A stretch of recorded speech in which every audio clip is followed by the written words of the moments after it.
बिस्मिल्लाहिर्रहमानिर्रहीम। Dear students, अस्सलामु अलैकुम।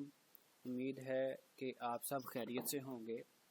थ्योरी ऑफ ऑटोमेटा के लेक्चर नंबर 5 में हम मौजूद हैं और आज का जो हमारा टॉपिक है ये है closure properties of DFS, deterministic finite automata की क्लोजर प्रॉपर्टीज़।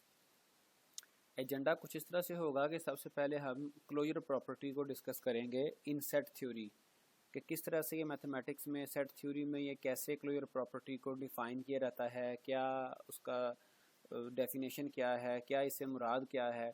उसके बाद फिर हम देखेंगे क्लोजर प्रॉपर्टीज़ ऑफ डीएफएस और इसमें ख़ास तौर पे यूनियन को, इंटरसेक्शन को और कॉम्प्लीमेंट को हम देखेंगे, क्योंकि क्लोजर प्रॉपर्टीज़ इसके अलावा भी हैं, ज़्यादा भी हैं, लेकिन हम उनमें से इन 3 को देखेंगे इंशाल्लाह। सबसे पहले हम देखते हैं कि क्लोजर प्रॉपर्टी कहा किसे जाता है। सेट थ्योरी में क्या है क्लोजर प्रॉपर्टी, क्या इसका कॉन्सेप्ट क्या है। A set has the closure property under a particular operation. Operation से मुराद plus minus, multiplication, division, union, intersection, complement वगैरह कोई भी ऑपरेशन हो सकता है। तो कोई भी सेट किसी ख़ास ऑपरेशन के अंडर क्लोजर प्रॉपर्टी रखता है। कब? If the result of the operation is always an element in the set, अगर उस सेट के मेंबर्स के ऊपर वो ऑपरेशन परफॉर्म किया जाए तो जो रिजल्ट आए वो भी एलिमेंट ऑफ सेट हो, then we can say that this set has a closure property at a particular operation. If a set has the closure property under a particular operation, then we say that the set is closed under the operation. तो उसके लिए हम ये term use करते हैं closed, closed under the sum, closed under the multiplication, closed under the union. तो अब एक एग्जांपल ले लेते हैं नेचुरल नंबर्स की। Natural number n is closed under the operation of addition because the sum of any two natural number is always another natural number. For example, if 1 is an integer natural number, then 1 plus 1, 1 plus 2, 1 plus 3 are also natural numbers. So we can say that natural numbers are closed under addition. तो कभी भी ऐसा नहीं होगा कि आप कोई natural number लें और उसमें दूसरा नेचुरल नंबर ऐड करें और जो रिज़ल्ट आए वो नेचुरल नंबर का मेंबर ना हो, उसका पार्ट ना हो।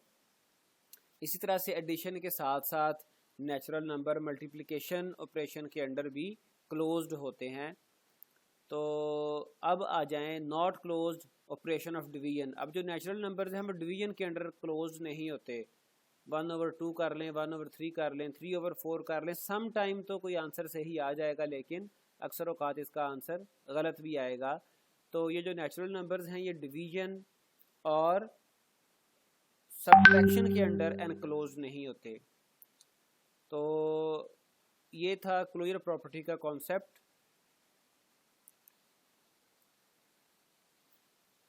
अब हम बात करेंगे closure properties of deterministic finite automata.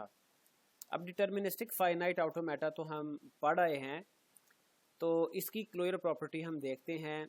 If DFA recognizes the languages that are obtained by applying an operation on the DFA recognizable languages, अगर DFA उन लैंग्वेजेस को भी रिकग्नाइज करे जो कि कोई ख़ास ऑपरेशन परफॉर्म करने के बाद हासिल हों। अब ये ख़ास ऑपरेशन किस पे परफॉर्म कर रहे हैं? DFA रिकग्नाइजेबल लैंग्वेजेस पर। सादा से अल्फाज में आप यूँ समझें कि अगर एक DFA है, वो हम थोड़ा सा यहाँ पे वर्क कर लेते हैं ताकि बात को आसानी से समझा जा सके।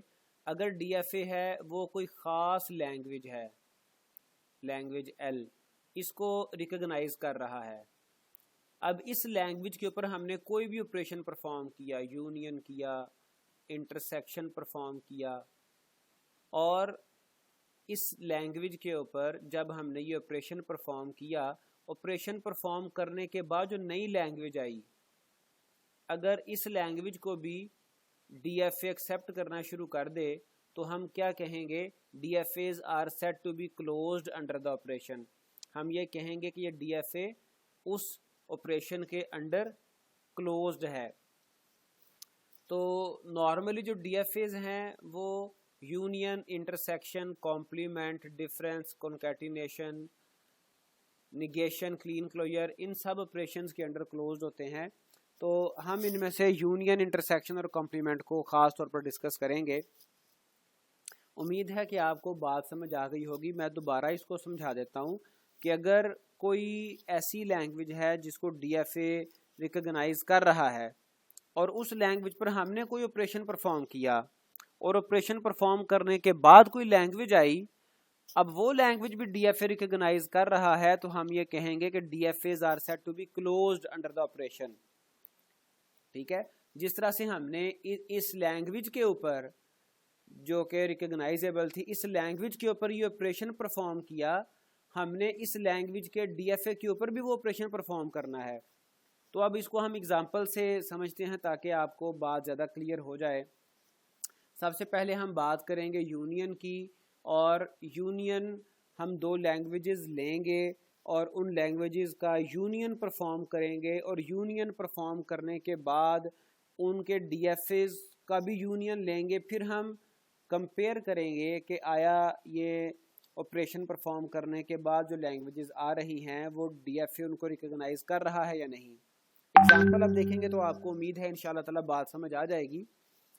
We are taking two languages. Language 1 क्या है, उसका RE है A+B into A+B whole star. अब ये आपने क्लीन क्लोजर, क्लीन स्टार देख लिया है, A+B इसको आप समझ गए हैं। तो ये लैंग्वेज असल में इवन लैंग्वेज है, even length language, language L of strings of even length. तो ये लैंग्वेज 1 है, और इसका जो FA बनेगा वो ये कुछ इस तरह से बनेगा। अब यहाँ से मैं इसको थोड़ा सा एक्सप्लेन करूँगा, चूँकि हम FA को पहले डिस्कस कर आए हैं। ये देखें, ये इसकी जो X2 स्टेट है ये नॉन फाइनल स्टेट है, नॉन फाइनल, और ये X1 ये स्टार्ट स्टेट भी है और फाइनल स्टेट भी है। तो आप देखें, अगर स्टार्ट स्टेट पर A रीड किया तो ये नॉन फाइनल स्टेट पर मूव कर जाएगा, या B रीड किया तो ये नॉन फाइनल स्टेट पर मूव कर जाएगा। इट मीन्स कि यहाँ पर इस स्टेट पर X2 पर हमारी लैंग्वेज एक्सेप्ट नहीं हो सकती। जब A रीड किया या B रीड किया, X2 पर आ गया, तो X2 पर आपको पता है कि फर्स्ट रीडिंग के बाद length of language will be 1। ठीक है, उसके बाद फिर उसने A या B रीड किया तो ये X2 पे आ गया। अब लैंग्वेज की लेंथ क्या हो जाएगी, 2। फिर उसके बाद इसने यहाँ पर A या B रीड किया, वापस X2 पे चला गया। अब X2 पे जब इसने A या B रीड करके ये पहुंचा तो लेंथ इसकी हो चुकी है 3, और इधर से फिर A B रीड किया, वापस आया X1 पर वापस आते इसकी लेंथ हो गई 4।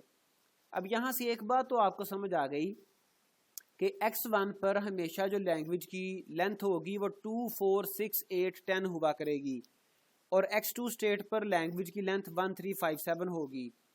अब ये देखें, यहाँ पर X1 एक्सेप्टिंग स्टेट है, X1 फाइनल स्टेट है। तो ये इसका मतलब ये हुआ कि ये वाला ऑटोमेटा, फाइनाइट ऑटोमेटा, सिर्फ और सिर्फ इवन लेंथ लैंग्वेजेस को एक्सेप्ट करेगा, और जो हमारी इवन नंबर्स होते हैं जो हमारे, उसमें आपको पता है कि 0 भी शामिल होता है। तो इसीलिए इसकी स्टार्ट स्टेट और फाइनल स्टेट सेम है, तो ये नल स्टेट को भी एक्सेप्ट कर सकता है। तो ये finite automata even length languages के लिए बनाया गया। अब ये लैंग्वेज 1 थी, उसके बाद लैंग्वेज 2 आप देख लें, और ये जो लैंग्वेज है इसमें ये वाला पार्ट आप देखें जो हमने अभी लास्ट एक लैंग्वेज डिस्कस की है, ये पार्ट तो सेम है जो कि इवन लेंथ लैंग्वेज जनरेट करती है। उसके बाद ये एक नया पार्ट आ गया A+B।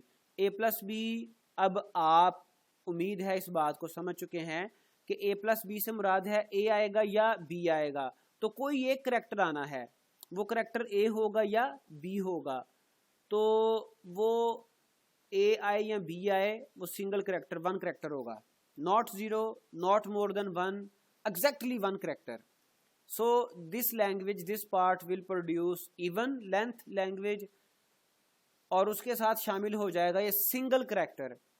अब किसी भी इवन नंबर के साथ आप एक प्लस कर दें, जैसे यहाँ पे देखें 0 2 4 6 8, किसी भी नंबर के साथ एक ऐड कर दें, ये वाला a प्लस बी में से एक करेक्टर ऐड कर दें, तो जो रिजल्टेंट हमारा होगा, जो रिजल्ट आएगा वो ऑड लेंथ बन जाएगी। तो इसी को आप इस अंदाज में भी लिख सकते हैं, जैसे ये वाला पहला पार्ट तो वही इवन लेंथ लैंग्वेज वाला है, और उसके बाद एंड पे हमने a प्लस बी अटैच कर दिया, तो ये लैंग्वेज है odd length, language L of strings of odd length defined over this. अब इसमें देखें बड़ी सादा सी बात है कि ये इनिशियल स्टेट है, ठीक है, और ये इनिशियल स्टेट फाइनल नहीं है, so that this automata will never accept null string, ये नल कभी एक्सेप्ट नहीं करेगा, ठीक है। नल की सूरत में एक्सेप्ट करता है अगर इनिशियल स्टेट ही फाइनल स्टेट हो। तो बहरहाल ये वाला ऑटोमेटा नल को एक्सेप्ट नहीं करेगा, और हमें पता है कि नल ऑड लेंथ का भी पार्ट नहीं होते, ऑड नंबर्स का पार्ट नहीं होते। अब ये देखें y1 स्टेट पर, इनिशियल स्टेट पर मशीन ने, हमारे ऑटोमेटा ने कोई भी करैक्टर एक्सेप्ट किया a या b, तो ये कहाँ पर जाएगा, y2 पर। अब y2 पर जब ये फर्स्ट टाइम गया तो इसकी लेंथ 1 होगी, and this state y2 state is also a final state, and this finite automata can be ended here, it can accept any language at this spot। तो एक लेंथ की स्ट्रिंग को ये accept करेगा, फिर अगर स्ट्रिंग बड़ी थी, उसने फिर a या b रीड किया तो इधर आ जाएगा 2 पर, और यहाँ पर आप देख सकते हैं कि इधर जब आया तो इसकी लेंथ y1 पर, इसकी स्ट्रिंग की लेंथ 2 हो गई, फिर अगर वापस y2 पर गया तो लेंथ क्या हो गई 3, y1 पे वापस आया बाय रीडिंग एनी करैक्टर तो लेंथ हो गई 4। तो अब आपको ये समझ आ रही है कि ये जो ऑटोमेटा है ये y2 पर ऑड लेंथ जनरेट कर रहा है, और y2 ही फाइनल स्टेट है। इट मींस कि this automata will accept all the strings those have odd length, और इवन लेंथ वाली को ये एक्सेप्ट नहीं करेगा, because y1 is not a accepting state, it is a non final state, it is a non-final state, so that at this state no string will be accepted। जो string इस state पे पहुंचेगी वो accept नहीं होगी। तो यहाँ पर जो पहुंच रही हैं strings वो even length strings हैं। अब इन दो languages को हमने पहले भी डिस्कस किया हुआ है, अब इनका हमने यूनियन बनाना है, union of these two languages. तो अब इन दो लैंग्वेजेस का यूनियन बनाने से पहले थोड़ा सा हम इसका मैथमेटिकल वे में यूनियन निकाल लेते हैं, ताकि हमें बात को आगे बढ़ाना आसान हो जाए। तो हम डिस्कस कर चुके हैं कि लैंग्वेज 1 जिसका RE ये दिया गया है, और ऑटोमेटा भी साथ इसका गिवन है, ये देखें ये RE और ऑटोमेटा आ गया। ये 0 2 4 6 8 लेंथ की स्ट्रिंग्स जनरेट एक्सेप्ट कर सकता है, 8 10 12 14 16 18 एंड सो ऑन। तो ये वाला FA इवन लेंथ की स्ट्रिंग्स को एक्सेप्ट करेगा, 0 2 4 6 8 एंड सो ऑन। और ये वाला जो सेकंड वाला हमारा FA है ये ऑड लेंथ को एक्सेप्ट करेगा, 1 3 5 7 9 11 13 सो ऑन। और इसका यूनियन क्या होगा, यूनियन 0 को भी 1, यूनियन कहते हैं इकट्ठा करना। तो यूनियन हम मैथ्स में सेट्स में परफॉर्म करते आए हैं, आप सबको आइडिया है, तो ये बेसिक क्लासेस से ही स्टार्ट हो जाता है। तो यूनियन में हम दोनों सेट्स के तमाम मेंबर्स को इकट्ठा कर देते हैं। तो ये देख लें, मैंने यहाँ पे आसानी के लिए कलर्स यूज कर लिए, 0 2 4 6 ये इवन लेंथ वाले सेट से आ रहे हैं, इस लैंग्वेज से आ रहे हैं, और जो ग्रीन कलर्स हैं ये ऑड वाली लेंथ से। तो ये जो यूनियन होगा इस लैंग्वेज का वो 0 1 2 3 4 5 6 7 8 एंड सो ऑन। तो अब हमने देखना है कि ये जो दो FA हमारे पास मौजूद हैं, इन दोनों FAs का भी हम यूनियन बनाएंगे। हमने लैंग्वेज का यूनियन बना लिया, स्ट्रिंग्स का यूनियन बना लिया, अब हमने इन दो FAs का भी यूनियन बनाना है। देखें उसका बड़ा सादा सा तरीका है, सिस्टमेटिकली आपको मैं एक्सप्लेन करूंगा, इंशाल्लाह ताला आपको बड़े अच्छे से समझ आ जाएगी। ये देखिए ये दो लैंग्वेजेस हैं, एक इवन लैंग्वेज है, एक ऑड लैंग्वेज है, उसका FA हमारे सामने है। हमने बनाना है इनका यूनियन के लिए FA, एक ऐसा FA बनाना है जो कि इन दोनों FAs का यूनियन हो। तो उसके लिए आप कुछ इस तरह का टेबल बना लेंगे, उसके 3 कॉलम हो जाएंगे, इनिशियल स्टेट्स, और अगले 2 कॉलम के 2 सेक्शन आप बनाएंगे, final states after reading A B. अब यहाँ पर चूंकि हमारे पास अल्फ़ाबेट जो थे, जो सिग्मा था, जो अल्फ़ाबेटिकल हमारे पास नोटेशंस थी, सैम्बल्स थे, वो सिर्फ 2 थे, तो हमने यहाँ पर 2 कॉलम बनाए हैं। अगर आपके पास ये नोटेशंस ज़्यादा हों तो इनिशियल स्टेट का एक कॉलम, उसके बाद जितनी नोटेशंस हैं उतने आपने कॉलम बना लेने हैं। अब जो इनिशियल स्टेट है यहाँ पर हमारी नए एफए के लिए, वो हमने उसको नाम ना y दिया ना x दिया, उसको नाम हमने z का नाम दे दिया, z1 का नाम दे दिया। और इनिशियल स्टेट यहाँ पे कैसे आएगी? इनिशियल स्टेट ऑफ fa1 की इनिशियल स्टेट और fa2 की इनिशियल स्टेट। अब यहाँ पर सिर्फ कंसंट्रेशन रिक्वायर्ड है। fa1 की इनिशियल स्टेट क्या है? x1, और fa2 की इनिशियल स्टेट y1। x1 और y1 को इकट्ठा किया और ये z1 कहलाई, because x1 is initial state of fa1 and y1 is initial state of fa2। तो दोनों FAs की इनिशियल स्टेट को हमने इकट्ठा करके y1 का नाम दे दिया और साथ ये नेगेटिव सैम्बल, माइनस का सैम्बल भी लगा दिया, which is the clear identification of start state. तो लेकिन यहाँ पे आपको प्लस का सैम्बल भी नज़र आ रहा है, इसको हम लेटर ऑन डिफाइन करते हैं, बताता हूँ कि ये प्लस का क्यों आया और कहाँ आएगा। अच्छा, ये हम इनिशियल स्टेट बना ली x1 और y1 को मिला के। अब हमने इस z1 के लिए, z1 के लिए आफ्टर रीडिंग a ये कहाँ पर जाता है, आफ्टर रीडिंग b ये कहाँ पर जाता है, ये हमने डिटरमिन करना है। ये ट्रांजिशन टेबल हम पहले से भी देख के आए हैं, ट्रांजिशन टेबल का आपको आइडिया होगा। तो z1 की नई स्टेट डिफाइन करने के लिए हमें फिर x1 और y1 का ही सहारा लेना पड़ेगा। देखें, x1 पर अगर a आता है, ये x1 पर अगर a आता है तो ये कहाँ पर मूव करता है, और b आता है तो कहाँ पर मूव करता है। इन दोनों जो FAs हैं इसका मैं आपको बिल्कुल सादा सा समराइज कर देता हूं। दोनों FAs के केस में किसी भी स्टेट पर, any state of these two FAs, अगर किसी भी स्टेट पर आप A रीड करें या B रीड करें तो ये स्टेट चेंज कर लेता है। x1 पर A रीड करें या B रीड करें तो x2 पे चला जाएगा, x2 पे A रीड करें B रीड करें तो x1 पे। और सेम केस y1 का भी है, y1 पर A रीड करें B रीड करें y2 पर A रीड करें B रीड करें y1। इसलिए हमें इन लैंग्वेजेस का यूनियन ऑटोमेटा बनाने के लिए कोई ज्यादा तरद्दुद की जरूरत नहीं पड़ेगी।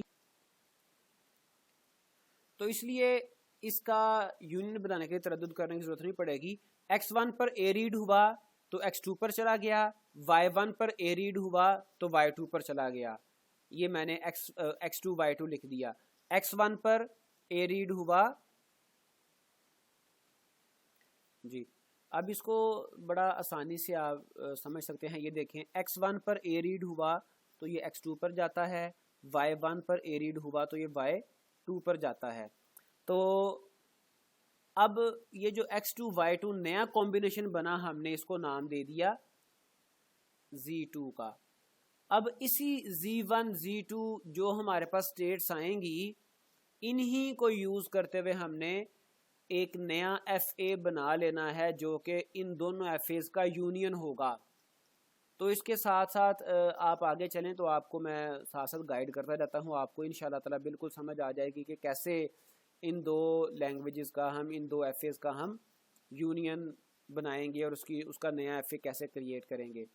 अब इसी Z1 के ऊपर अगर मैं रीड करता हूँ B, यानी कि बात तो x1 और y1 की है, x1 और y1 पर अगर B रीड करता हूँ तो कहाँ पे जाता है। तो मैंने बात को समराइज पहले कर दिया कि किसी भी स्टेट पर कुछ भी रीड कर लें, A रीड कर लें, B रीड कर लें, उसने स्टेट चेंज करनी है।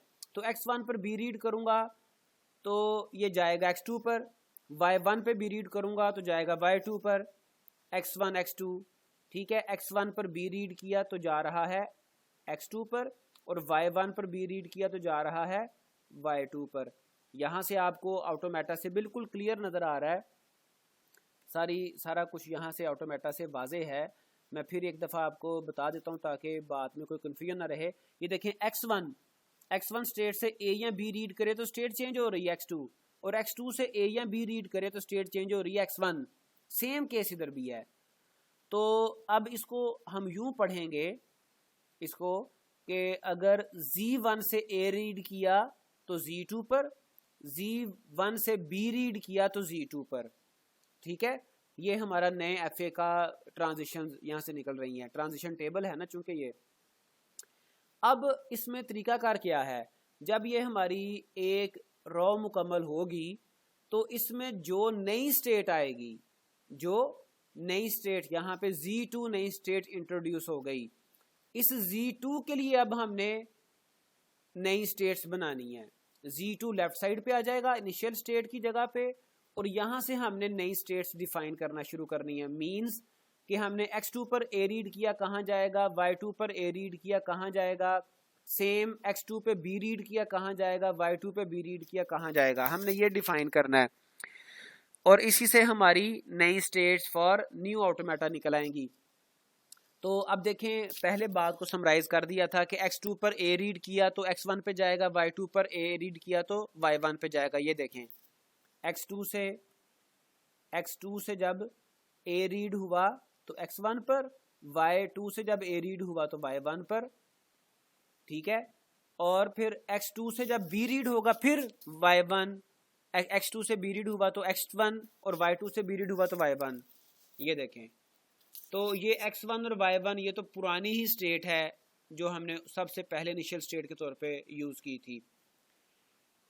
ठीक है, उम्मीद है आपको बात समझ आ गई होगी। z1 से a रीड किया तो z2, और z1 पे b रीड किया तो z2, z2 से a रीड किया तो z1, z2 से b रीड किया तो z1।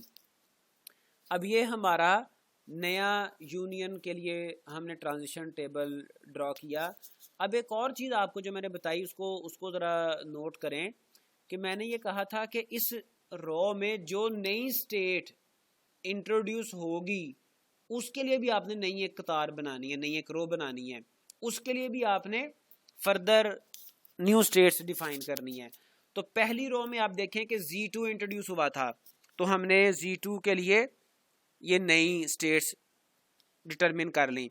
लेकिन इस रो में हमें सिर्फ Z1 और Z2 ही नजर आ रहे हैं, कोई और नई स्टेट हमें नजर आ ही नहीं रही। इट मीन्स के इस ऑटोमेटा में भी दो ही स्टेट्स होंगी। ठीक है, चूंकि ये लैंग्वेज 1 लैंग्वेज 2 को आप देख सकते हैं कि यहाँ पर भी आपको दो ही स्टेट्स नजर आ रही हैं, x1 x2 और इधर y1 y2। ठीक है, और ये जो नया हम ऑटोमेटा बना रहे हैं उसमें भी दो स्टेट्स होंगी, Z1 Z2। अब बात रह गई ये माइनस और प्लस के साइंस की, यानी कि स्टार्ट स्टेट और फाइनल स्टेट के पहचान की, वो कैसे हम लगाएंगे। बड़ी सादा सी बात है। यहाँ पर माइनस तो हमने इसलिए लगाया कि Z1 जो है ये x1 और y1 इनिशियल स्टेट है, तो यहाँ पर हमने माइनस लगा दिया। अब प्लस साइन लगाने का क्या तरीका है, उसका क्या रूल है, इसका सादा सा आपको मैं रूल बता देता हूँ, कोई इसमें रॉकेट साइंस नहीं है। देखें, ये जो नई स्टेट्स के कॉम्बिनेशन आ रहे हैं x1 और y1, ये जो कॉम्बिनेशन आ रहे हैं x2 y2, इन कॉम्बिनेशंस में हमने देखना है ये कॉम्बिनेशन असल में क्या है। x1 भी एक स्टेट थी, y1 भी एक स्टेट थी किसी ऑटोमेटा की, x2 भी एक स्टेट है, y2 भी एक स्टेट है किसी ऑटोमेटा की। तो इन कॉम्बिनेशन में अगर कोई एक भी फाइनल स्टेट आ गई तो वो वाली रेलिवेंट हमारे पास न्यू ऑटोमेटा की स्टेट फाइनल बन जाएगी। यूनियन की बात कर रहा हूं। यूनियन के केस में देखें, x1 was final state in language 1। ये देखें, ये x1 फाइनल स्टेट थी, x1 फाइनल स्टेट थी। इसको थोड़ा सा हाईलाइट कर लेते ताकि बात समझ आ जाएगी। x1 क्या था, प्लस था फाइनल स्टेट। तो इस x1 की वजह से ये हमारा Z1 फाइनल हो गया, फाइनल स्टेट बन गई। ठीक है, अभी जब हम इंटरसेक्शन में जाएंगे वहां पर ये बात मजीद क्लियर हो जाएगी, तो या कोई और एग्जांपल्स देखेंगे वहां पर भी ये बात क्लियर हो जाएगी। तो ये देखें प्लस साइन था x1 और इस x1 की वजह से ये z1 भी प्लस साइन इसमें आ गई, ये भी फाइनल स्टेट हो गई। और y1 अगर एक सैंपल में आ गई तो दूसरी को देखने की ज़रूरत भी नहीं है। अब ये x2 y2 देखें तो x2 तो फाइनल नहीं थी लेकिन y2 फाइनल स्टेट थी इन लैंग्वेज 2 L2 जो हमारे पास इवन नंबर का ऑटोमेटा है उसमें देखें y2 ये फाइनल स्टेट, तो इस y2 की वजह से z2 भी फाइनल हो गया। अब सिंपल सी बात आपको ये बता रहा हूँ कि अगर इन कॉम्बिनेशंस में कोई एक स्टेट भी फाइनल स्टेट आ गई तो ये नई स्टेट जो हम हमारी ट्रांजिशन टेबल में हम बना रहे हैं ये भी फाइनल हो जाएगी। अब हमने ये जो ट्रांजिशन टेबल बनाया है इस ट्रांजिशन टेबल को यूज करते हुए हमने नया ऑटोमेटा भी बनाना है। देखें स्टार्ट करेंगे z1 से, सबसे पहले हमने z1 बना लिया। अब इसके जो ये जो सैंपल है माइनस प्लस ये शो कर रहे हैं कि ये स्टार्ट स्टेट भी है और फाइनल स्टेट भी है। और आपको याद होगा कि अगर कोई भी स्टेट स्टार्ट भी हो और फाइनल भी हो एट अ सिंगल स्टेट, अगर सेम स्टेट स्टार्ट और फाइनल भी हो तो वो नल स्ट्रिंग एक्सेप्ट करती है। ठीक है, उम्मीद है कि आपको ये बात याद होगी। आगे चलें। अब अगर ये z1 स्टेट पर a रीड करे तो कहाँ जाता है, z2 पे। ठीक है, z1 पे a रीड करे और मजे की बात यह कि b वाला केस भी साथ ही है, z1 पे b रीड करे तब भी z2 पर। तो z1 पे a रीड करे या b रीड करे, जैसे ये देखें ये z1 है, z1 यहां से a रीड करे तो कहाँ जा रहा है, z2 पर। z1 से अगर ये b रीड करे तो कहाँ जा रहा है, z2 पर। इट मीन्स कि अगर z1 से a रीड किया या b रीड किया तो जाएगा z2 पर, और अगर z2 से a रीड किया, z2 से a रीड किया या z2 से z2 से a रीड किया तो z1 पे, और z2 से b रीड किया तो अगेन z1 पे। तो ये देखें z2 से a रीड किया या b रीड किया तो वापस z1 पर चला गया। तो ये हमारा वो नया FA है, फाइनाइट ऑटोमेटा है, जो कि लैंग्वेज 1 और लैंग्वेज 2 के यूनियंस को एक्सेप्ट करेगा। तो अब ये देखें चूंकि z1 भी फाइनल स्टेट है, z2 भी फाइनल स्टेट है, z1 नल स्ट्रिंग को एक्सेप्ट कर रही थी और जब यहाँ से z1 पे a रीड हुआ z2 पे चला गया या b रीड हुआ z2 पे चला गया तो ये भी फाइनल स्टेट है, z2 भी लैंग्वेज एक्सेप्ट कर सकती है। तो z1 इनिशियल फाइनल की वजह से जीरो लेंथ स्ट्रिंग एक्सेप्ट होगी, जीरो लेंथ स्ट्रिंग एक्सेप्ट होगी, और जब ये स्टेट चेंज करेगा यहाँ पर लैंग्वेज हो जाएगी 1 लेंथ की, तो ये भी एक्सेप्ट हो जाएगी। फिर अगर स्टेट चेंज हुई यहाँ पे लैंग्वेज की लेंथ हो जाएगी 2, ये भी एक्सेप्ट हो जाएगी। फिर अगर स्टेट चेंज हुई यहाँ पे लैंग्वेज की लेंथ हो जाएगी 3, तो ये 3 लेंथ भी एक्सेप्ट हो जाएगी। अगर यहाँ से स्टेट चेंज हुई तो लैंग्वेज की लेंथ हो जाएगी 4, तो ये भी एक्सेप्ट हो जाएगी, because z1 is a final state as well as z2 also a final state. तो ये हर पॉसिबल लेंथ ऑफ स्ट्रिंग को एक्सेप्ट करेगा ये ऑटोमेटा।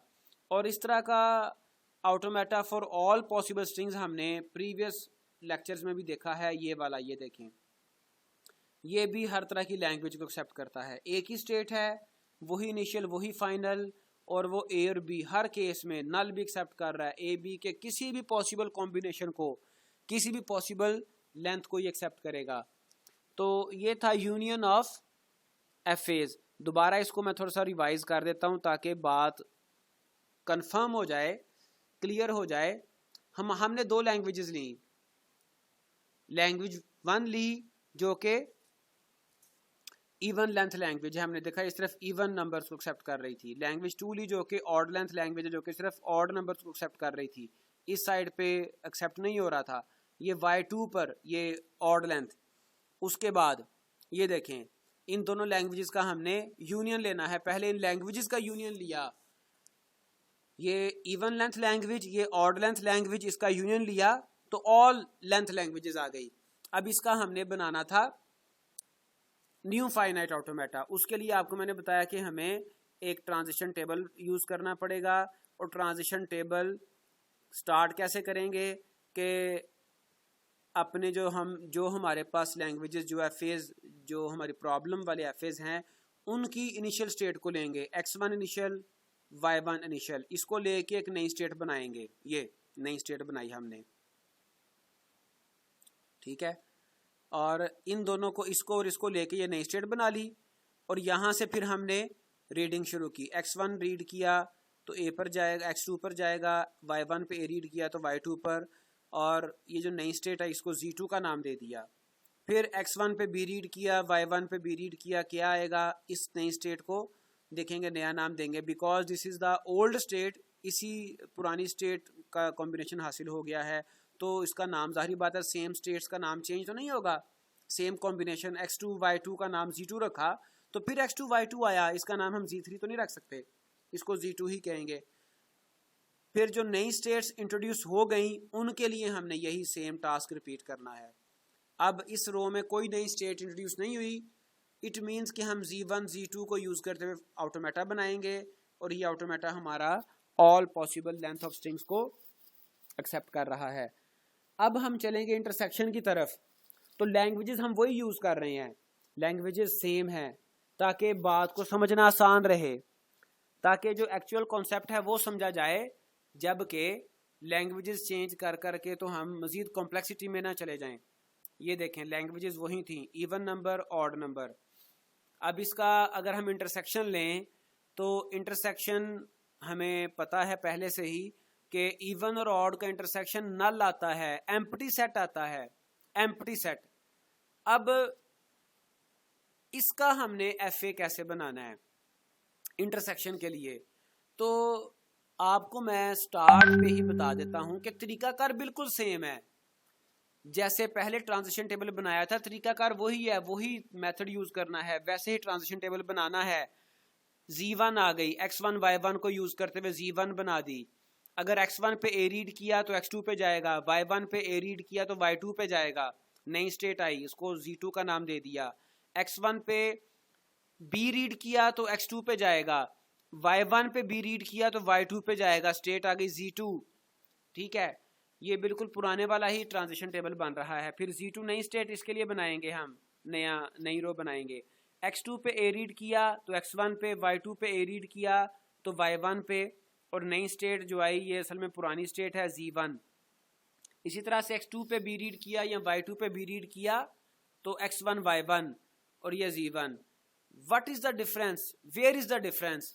डिफरेंस सिर्फ कहाँ पे है वो मैं आपको बताता हूँ।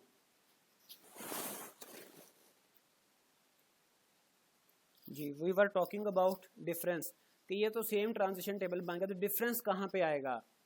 तो मैं सिर्फ आपको याद करवाता चलूँ कि जो हमने यूनियन के लिए ट्रांजिशन टेबल बनाया था उसमें z1 पे भी प्लस का सैंपल आया था, z2 पर भी प्लस का सैंपल आया था,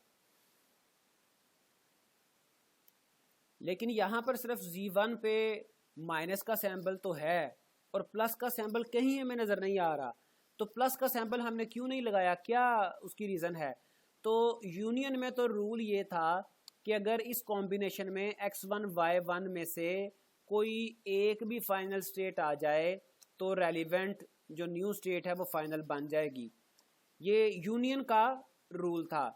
तो यूनियन में होता भी ऐसा ही है, अगर दोनों में से कोई एक भी आ जाए, यूनियन इकट्ठा किया जाता है। तो इंटरसेक्शन में क्या होता है, अगर दोनों सेट्स में कोई मेंबर एग्जिस्ट कर रहा हो तो वही फाइनल में हम इंक्लूड किया करते थे। इंटरसेक्शन का हमें कॉन्सेप्ट पता है पहले से ही। यहाँ पे देख लें, यहाँ से ही आपको आइडिया हो जाएगा। ये जो हमने दोनों लैंग्वेज का इंटरसेक्शन बनाया, तो लैंग्वेज 1 में अगर कोई मेंबर शामिल है और लैंग्वेज 2 में भी अगर कोई मेंबर शामिल है तो ये हमारे इंटरसेक्शन के रिजल्ट में आएगा। तो लैंग्वेज 1 में और लैंग्वेज 2 में कोई भी कॉमन मेंबर नहीं है, तो इसलिए यहाँ पर हमने नल लगा दिया, ठीक है। अब ये जो हमने नया ट्रांजिशन टेबल बनाया इसमें हम प्लस कहाँ पे लगाएंगे? प्लस वहाँ पे लगाएंगे जहाँ पर ये जो दोनों हमारी कॉम्बिनेशन वाली स्टेट्स आ रही हैं, अगर दोनों इत्तेफाक से कहीं पर फाइनल स्टेट मिल जाएं, इकट्ठी हो जाएं, तब हम प्लस का सैंपल लगाएंगे। यानी कि कब, मैं आपको सिर्फ बता देता हूं ताकि बात क्लियर हो जाए कि अगर कहीं पे ऐसा हो जाए, कहीं पे ऐसा हो जाए कि state x1, because x1 is the final state of language 1 and state y2, y2 is the state of language L2, final state of language L2। अगर इस ट्रांजिशन टेबल में कहीं ऐसा हो जाता कि x1 और y2 का कॉम्बिनेशन इकट्ठा होता, उस स्टेट को कोई नाम दिया जाता, कोई भी, we can say that Z3। अगर ऐसा होता कि x1 और y2 स्टेट्स इकट्ठी होती तो हम इसको Z3 को फिर प्लस सैम्बल लगाते, क्योंकि यहाँ पर कॉम्बिनेशन में मौजूद दोनों स्टेट्स x1 और y2 दोनों स्टेट्स फाइनल स्टेट हैं, दोनों स्टेट्स फाइनल हैं। x1 is the final state of language 1, ये देखें, और y2 is the final state of language 2, ये देखें। ठीक है, तो इसी वजह से हमने इंटरसेक्शन के केस में यहाँ पर कहीं पे प्लस नहीं लगाया।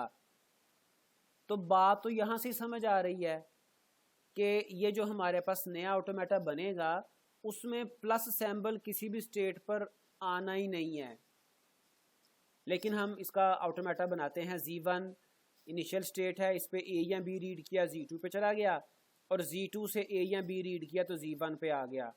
बस ये चक्कर चलते रहेंगे, लेकिन कहीं पे भी कोई भी स्ट्रिंग, कोई भी पॉसिबल कॉम्बिनेशन कहीं पे भी एक्सेप्ट नहीं होगा। ठीक है, तो ये नॉन एक्सेप्टिंग DFA भी कहलाता है। नॉन एक्सेप्टिंग DFA ऐसा FA जो कि कोई भी लैंग्वेज एक्सेप्ट नहीं कर रहा। ठीक है, तो उम्मीद है कि आपको बात समझ आ गई होगी। तो ये तरीकाकार है, हम जब किसी भी लैंग्वेज का, किसी दो लैंग्वेजेस का यूनियन बनाएं या दो लैंग्वेजेस का इंटरसेक्शन बनाएं, तो तरीका सेम है। सिर्फ जो एक रूल हमने देखना है कि फाइनल स्टेट कहाँ कहाँ बनानी है। यूनियन में हर वो स्टेट फाइनल होगी जिसके ये कॉम्बिनेशंस में से एक स्टेट भी फाइनल आ गई, लेकिन इंटरसेक्शन में हम जहां पर कॉम्बिनेशन की दोनों स्टेट्स फाइनल आएंगी उसको फाइनल बनाएंगे। तो ये इंशाल्लाह ताला आपको कोई प्रैक्टिस के लिए भी मैं एंड पे असाइन करता हूं, ताकि आप इसकी प्रैक्टिस करें और आपको कुछ बातें अपने तौर पे प्रैक्टिस के बाद क्लियर होंगी। तो ये यूनियन की बात हो गई। अब आगे चलते हैं कॉम्प्लीमेंट। कॉम्प्लीमेंट क्या होता है? कॉम्प्लीमेंट कहते हैं किसी चीज़ का उलट। Language L defined over AB, और अच्छा पहले इसकी डेफिनेशन देख लें। Language L be a language defined over an alphabet sigma, then the language of strings defined over sigma not belonging to L। ऐसी लैंग्वेज जो L से बिलोंग नहीं कर रही। अब ये कॉम्प्लीमेंट की डेफिनेशन है। Not belonging to L is called complement of the language L, denoted by LC और L डैश। तो कोई भी ऐसी लैंग्वेज जो कि जिसकी स्ट्रिंग्स हमारी एक्चुअल लैंग्वेज के साथ बिलोंग नहीं कर रही, तो उसको हम लैंग्वेज का कॉम्प्लीमेंट कहते हैं। एक एग्जांपल से मैं आपको बात समझा सकता हूँ। फॉर एग्जांपल हमारा कोई अल्फ़ाबेट है सिग्मा, ठीक है जी, और उसके जो पॉसिबल सैम्पल्स हैं, आप कहेंगे कि 01 की ही बात करते जाते हैं हमेशा, सॉरी AB की बात करते हैं। हम यहाँ पे अपने अल्फ़ाबेट ले लेते हैं 0 और 1। हमने एक लैंग्वेज, एक सिग्मा लिया, अल्फ़ाबेट में जो सैम्पल्स लिए वो 01 ले लिए। हमने कहा ये ऐसी लैंग्वेज डिफ़ाइन करता है जिसमें 0, 1 और 0 आता है। 0 1 0, इसके अलावा और कुछ भी नहीं आता। ठीक है जी, 0 1 0। तो अच्छा, ये लैंग्वेज हमारी है जिसमें 0 1 0 आता है। इसको मैंने अरेज किया था। ये फिर जो है, चलें हम इसको 0 1 और 1 कर लेते हैं। 0 1 1। कोई ऐसी लैंग्वेज जिसमें सिग्मा है 0 1 और ये सिर्फ 0 1 1 को एक्सेप्ट करता है और किसी को एक्सेप्ट नहीं करता। ठीक है जी। अब इस लैंग्वेज का नाम हम कह लेते हैं L3 है। अब L3 कॉम्प्लीमेंट क्या होगा? L3 कॉम्प्लीमेंट क्या होगा? L3 कॉम्प्लीमेंट ऐसी लैंग्वेज होगी जो 0 1 1 को एक्सेप्ट ना करे, इसके अलावा सारा कुछ एक्सेप्ट कर ले, 0 को भी एक्सेप्ट करे, ये 1 को भी करे, ये 0 0 को भी करे, 0 डालना मुश्किल हो गया आज, ठीक है। ये हर लैंग्वेज को एक्सेप्ट करे सिवाय 0 1 1 के, तो ये इस लैंग्वेज का कॉम्प्लीमेंट होगा। For a certain language L, the complement of LC is the given language L, that is LCC। अगर उसी लैंग्वेज का आप कॉम्प्लीमेंट का कॉम्प्लीमेंट ले लेंगे तो वो सेम लैंग्वेज आपको हासिल हो जाएगी। We can get complement for the FA of language L by, अब जो किसी FA का यूनियन और इंटरसेक्शन था वो तो आपको मैंने बता दिया, ट्रांजिशन टेबल नया कैसे बनाना है, कैसे उसका यूनियन और इंटरसेक्शन बनाना है। अब कॉम्प्लीमेंट FA कैसे लेना है, converting each of the final state, दो इसके रूल हैं सिर्फ सादे से, converting each of the final state F two non final state. जितनी भी फाइनल स्टेट्स थी, एक थी या ज्यादा थी, उसको आपने नॉन फाइनल कर देना है, ठीक है। And old non final states to final state, और जितनी भी पुरानी नॉन फाइनल स्टेट्स थी उसको फाइनल कर देना है। ये सादा सा इसका रूल है कॉम्प्लीमेंट बनाने का। Thus obtained FA will reject every string belonging to L and will accept every string not belonging to L। Example देखते हैं ताकि बात समझ आ जाए। Let L be the language over sigma AB consisting of only ABA and ABB। इसका FA पहले बनाएं। FA देखें, ये इसका FA हमने बनाया, ये बनाया आपके सामने, आपको दिखा रहे हैं। हमने कहा कि इसने एक्सेप्ट करना है ABA एंड ABB।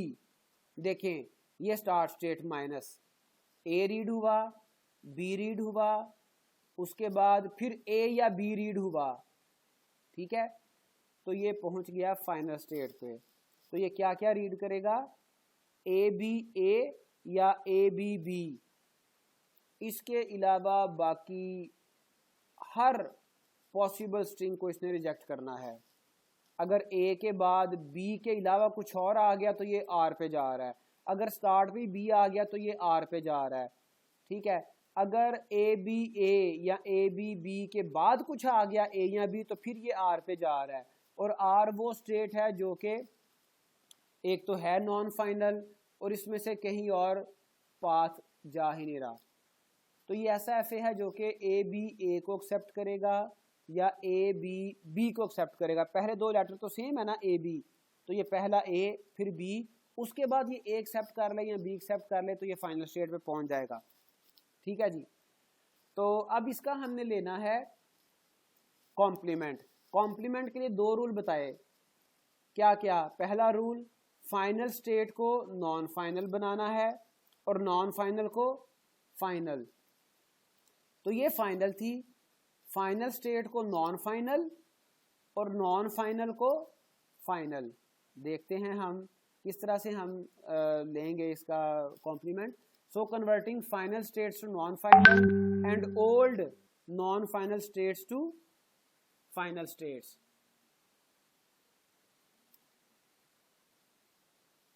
ठीक है जी, लेट्स सी। ये हमारे पास पुराना फाइनाइट ऑटोमेटा था। फाइनल स्टेट को क्या करना है जी, final state to non final. Final को हमने नॉन फाइनल कर दिया, इसमें से प्लस सिंबल रिमूव कर दिया, कलर भी यूज किए हैं ताकि बात को आसानी से समझा जा सके। फाइनल को नॉन फाइनल कर दिया और बाकी जितने भी नॉन फाइनल हैं, ये P नॉन फाइनल थी, इसको फाइनल कर दिया। O नॉन फाइनल थी, इसको फाइनल कर दिया। N नॉन फाइनल थी, इसको भी फाइनल कर दिया।